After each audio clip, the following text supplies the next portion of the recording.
నమస్తే నాన్న. మీరు అభిమానించే పవన్ కళ్యాణ్ గారు తెలంగాణలో పోటీ చేయడం జరిగింది. జనసేన నుంచి ఒక వ్యక్తి గెలవడం జరిగింది. నేరేడి చెట్ల నల్గొండకు సంబంధించి ఇలా చూస్తారు. నాకు చాలా హ్యాపీ అనిపించింది అనమాట. ఎందుకంటే ఇది తొలి అడుగు, ఇదే తొలి అడుగు. నేను మన తెలంగాణకు రావాలని ఇప్పుడు నేను 2 సంవత్సరాల నుంచి మీడియాలో చెబుతున్నా, కొట్లాడుతున్నా. అయితే ఎన్నాళ్ళకి తెలంగాణ గడ్డ మీద జనసేన జెండా ఎగిరినందుకు చాలా ఆనందంగా ఉంది. ఇదే తొలి అడుగు అనమాట. ఎటువంటి ప్రచారం చేయలేదు, జస్ట్ సింపుల్ గానే అంటే అతిపెద్ద మెజారిటీతో అక్కడ గెలవడం జరిగింది. ఎలా చూడొచ్చు అంటే ఇది మొదటి ప్రారంభం. రానున్న రోజుల్లో ఎంపీటీసీ జెడ్పీటీసీ ఎలక్షన్స్ కానీ రాష్ట్ర రాజకీయాలు కానీ ఏమో మార్పులు వచ్చే ఛాన్స్ ఉందా? ఉంది మార్పు వచ్చే ఛాన్స్ ఉంది. కానీ మనం పవనాన్ని అడుగు పెట్టాలి. ఇక్కడ మన తెలంగాణ గడ్డ మీద ఇంకా మారే జనాలు చాలా మంది ఉండరు. మన పవనన్న కోసం ఎదురు చూసే వాళ్ళు కూడా చాలా మంది ఉండరు. పవనన్న మీద గౌరవం అనమాట. ఎక్కడ పట్టినా ఇప్పుడు మన తెలంగాణ రాష్ట్రమే కాదు, ఏ రాష్ట్రమైనా పవనన్న కోసం ఎదురు చూస్తారు జనం. ఎందుకంటే పేద ప్రజలు కుప్పలు తెప్పలు కొన్నారు అనమాట. ఎక్కడ పట్టినా ఒక నాయకుడు వస్తే నమ్మకంగా చేస్తాడని ఒక నమ్మకం. ఈ నమ్మకం కనుక ఈయన కూడా చేయబడి అనుకో, ఆయనకు కూడా ఉండదు. ఎందుకంటే ఇప్పుడు నమ్మకం వచ్చింది. ఎట్లా పవనన్న దాకపోతే సమస్య తీరుద్ది, మన కష్టం తీరుద్ది అని చెప్పి ప్రతి పేదవాడే ఆయన కోసం ఎదురు చూస్తున్నాయి అనమాట. వేల కళ్ళు ఎదురు చూస్తున్నాయి, లక్షల కళ్ళు ఎదురు చూస్తున్నాయి. ఇది తెలంగాణ గడ్డ మీద ఆరంభం మాత్రమే నేను చెబుతున్నా. అదే పవర్ స్టార్ పవన్ కళ్యాణ్ అన్న మొన్న వచ్చడానికి నేను ఎదురు చూసిన. ఆయన రాలేదు. కానీ ఆయన జన సైనికులు చేశారు ప్రసారం చేశారు. కానీ ఆయన వస్తే ఇంకా ఎక్కువ ఉంటుందని నా అభిప్రాయం అనమాట. ఆయన కూడా రావాలా, వచ్చి ఆయన కూడా ప్రసారం చేయాలా. ఆయన కోసం ఎదురు చూసేవాళ్ళు 1,000 మంది ఉండరు. ఎక్కడ పెట్టిన కుప్పలు తెప్పలు కొన్నారు పేదవాళ్ళు, సమస్యలతో సతమతమైన అయిపోయే వాళ్ళు ఉండరు అనమాట. అందుకని జనసేన జెండా ఇప్పుడు ఫస్ట్ ఒక్కడే ఎగరటం ఇది ఆరంభం మాత్రమే. ఆయన వస్తే ఊరూరికే లేతది జనసేన జెండా. ధైర్యం, అదొక ధైర్యం, నమ్మకం అంతే. గతంలో సార్వత్రిక ఎన్నికల్లో ఎమ్మెల్యే పోటేసినప్పుడు ఈవెన్ బరలేక వచ్చిన ఓట్లు కూడా రాలేవు, చాలా మంది విమర్శించారు. ఇప్పుడు చూస్తుంటే ఏకంగా మున్సిపాలిటీ గెలవటం ఎలా చూడొచ్చు అంటారు?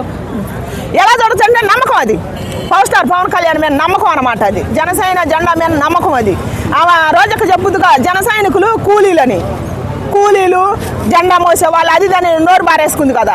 ఇప్పుడు ఒకసారి నోరాలు పెట్టి చూడమను, కూలీలా వీళ్ళు నిజమైన జన సైనికులా అని తెలుస్తుంది. అందుకని ఒక నాయకుడు అంటే అభిమానం ఉండాలి. నోటికి వచ్చినట్టు ఏది పెడితే అది మాట్లాడకూడదు, నమ్మకం ఉండాలి. ఇప్పుడు ఆ నాయకుడి మీద నమ్మకం ఉండబట్టే మరి ఇక్కడ గెలిచిన తెలంగాణ గడ్డ మీద కూడా ఆంధ్ర నుంచి ఇక్కడ జనసేన జెండా ఎగిరిందంటే నమ్మకం కాదా? ఆయన కోసం కొన్ని ఏళ్ళ కళ్ళు ఎదురు చూస్తున్నాయి. నేను నమ్మకం గట్టి చదువుతున్నాను. అందుకని పవన్ కళ్యాణ్ మన అప్పుడు 10 ఏళ్ల కింద ఫస్ట్ అసలు తెలంగాణ గడ్డ మీదనే పెట్టిండు, పార్టీ పెట్టిండు, స్థాపించిండు. ఇప్పుడు ఏపీ మన 2 రాష్ట్రాలు ఎడగొట్టారు కదా. ఈ ధర్మమూర్తులు బాగా ఎడగొట్టినాక ఏం బాగా అయింది. మన తెలంగాణ బిడ్డలు ఒక్కరు కూడా పేదవాళ్ళు లేరు, ఒక్కరు కూడా నిరుద్యోగులు లేరు. మన సమస్యలు ఒక్కల కాడ కూడా సమస్య లేదు. అందరం బాగున్నాం. అందుకని ఏపీని తెలంగాణని ఎడగొట్టారు. కలిసి బాగుండేదా? కలిసి ఉన్నా బాగుండేదే, విడిపోయినా అదే. వారు ఎవరున్నా పేదవాడు లాగానే ఉన్నాడు. ఎక్కడున్నా వాడు ఏపీలో లేడా? పేదవాడు ఏపీలో లేడా?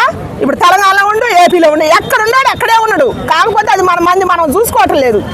అందుకని జనసేన జెండా ఎక్కడ ఎగిరితే అక్కడ న్యాయం జరుగుతుందని నాకు గట్టి నమ్మకం.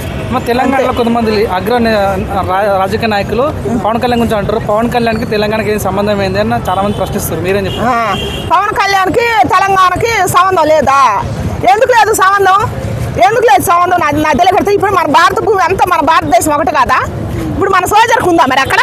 ఇక్కడ మనసుతో కరెక్టే. మన ఆర్మీ వాళ్ళు ఉండరు అక్కడ.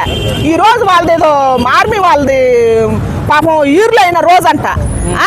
సాక్షాత్ వాళ్ళ గురించి నేను చెబుతున్నా. మన కోసం పోరాటం చేసి ప్రాణాలు అర్పించిన రోజు ఈ రోజు. అటు ధర్మ పోరాటం అక్కడ చేస్తారు మన కోసం. మనం ఇక్కడ ఏం చేసినాం? రాష్ట్రాలు ఎడగొట్టుకున్నాం. మరి అక్కడ ఎడగొట్టుకుంటే తెలంగాణ సోల్జర్స్ తెలంగాణ, ఆంధ్ర సోల్జర్స్ అని ఉందా?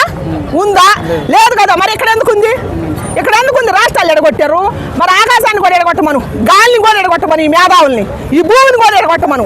మరి అవతలకి నడవద్దు, దోడేది సరే. తెలంగాణ బిడ్డ అవతల పోవద్దు, ఆంధ్ర బిడ్డ యువతలకు రావద్దు. ఎడగొట్టాలి లెక్క అయితే మరి, అంతే కదా. ఏది లేనప్పుడు ఎందుకా ఏం పల్లెకి ఎవరు కోరు బాగుపడతానికే కానీ మనల్ని బాగు చేసేవాడు ఎవడు లేడు. ప్రముఖులు ఏమంటారంటే పవన్ కళ్యాణ్ కాబోయే ప్రధానమంత్రి అవుతున్నారని చాలా మంది అంటున్నారు. మీరు ఎలా చూస్తారు? అవునా, కావాలని నేను కోరుకుంటున్నా. అసలు నేనే ఫస్ట్ కోరుకుంటున్నా. ప్రధానమంత్రి అయితేనే ఎక్కడ యావత్ ప్రపంచమైన పేదవాళ్ళు లేకుండా పోతారని నా నమ్మకం. పాసిబుల్ అయిద్దంటావా? ఎందుకంటే చాలా పెట్టిన 10 సంవత్సరాల తర్వాతనే ఈరోజు కూటమి గెలిచింది. ఇప్పుడు ఎలా చూడొచ్చు అంటే ప్రధానమంత్రి ఇంత టైం పడుతుంది. పట్టుద్ది టైం. ఇప్పుడు మనిషిని నమ్మటానికి ఇప్పుడు మనమే కొంతమంది నమ్ముతున్నాం, కొంతమంది నమ్మట్లేదు. కూటమి ప్రభుత్వంలో పోయిండు, ఆయన ఒక్కడే నిలబడి గెలవచ్చు కదా, మరి ప్యాకేజ్ ఇస్తారని కొంతమంది అని అంటారు. నమ్మకం ఒక మనిషిని ఒక ఇంట్లోనే ఒకళ్ళు నమ్మకం. ఒక నాయకుడిని నమ్మాలంటే యావత్ ప్రపంచాన్ని నమ్మాలంటే మాటలా చెప్పు. ఇప్పుడు ఆయన అంత పరిపాలన చేస్తుండే అవతల చూపిస్తుండు కూడా, న్యాయం చేసిన వాళ్ళకి న్యాయం చేసినట్టే చూపిస్తుండు. నమ్ముతారా? నమ్మట్లేదు. మరి ఏ నాయకుడు చేయలేదు కదా అట్ట. ఇప్పుడు రోడ్లు లేని కాడ రోడ్లు వేపిస్తుండు. ట్రాన్స్జెండర్లకి ఎంతవరకు ఎవరైనా వాళ్ళకి న్యాయం చేసిన నాయకుడు ఉండా చెప్పు. వాళ్ళకి ఆధార్ కార్డులు కానీ బియ్యం కార్డులు కానీ ఇప్పించిన వాళ్ళు ఉండరా? మరి పవర్ స్టార్ పవన్ కళ్యాణ్ అని ఇప్పించిండు కదా ట్రాన్స్జెండర్లకు కూడా. ఇప్పుడు భర్త లేని వాళ్ళకి సాయం చేసిండు కదా. ఇప్పుడు అనాథ పిల్లలకు కూడా ఆయన సాయం చేస్తుండు కదా. ఆయన సొంత నిధుల్లో సహాయం చేస్తుండు కదా. ప్రతి ఒక్కటి సాయం చేస్తుండు, ఒక్కటి కాదు. ఆయన కొన్న దాంట్లో అందరికి సాయం చేస్తుండే. వేల కోట్లు అయితే ఆయనకు లేవు, వాస్తవం. ఇప్పుడు ఆయన కూడా తప్పు చేస్తే ఇదే నోరు పెట్టుకొని ఇక్కడే కూర్చొని నేను కూడా మాట్లాడతా. అందరు నాయకులు ఆయన కూడా చేసిండు అనుకో, ఆయన ఆ రోజు కూడా నేను ఇదే మాట మాట్లాడతా తప్పు చేస్తే. ఇప్పుడు తప్పు చేయలేదు కాబట్టి మన నాయకుడు గొప్పవాడని నేను చెబుతున్నా. చేయడు, ఫ్యూచర్లో కూడా చేయడు. ఎందుకంటే ఆయన కష్టపడి పైకి వచ్చిండు. ఆయన కష్టం పేద ప్రజలకు పంచిపెట్టినాడు. తప్పు అసలే చేయడు. ఇంట కలిసిండు, బయట కూడా గెలుతాడు. కాకపోతే గెలవటానికి టైం పట్టుంది అంతే. ఇప్పుడు జనసేన జెండా తెలంగాణ గడ్డ మీద ఎగిరినందుకు నాకు చాలా హ్యాపీగా ఉందన్నమాట. అంతే.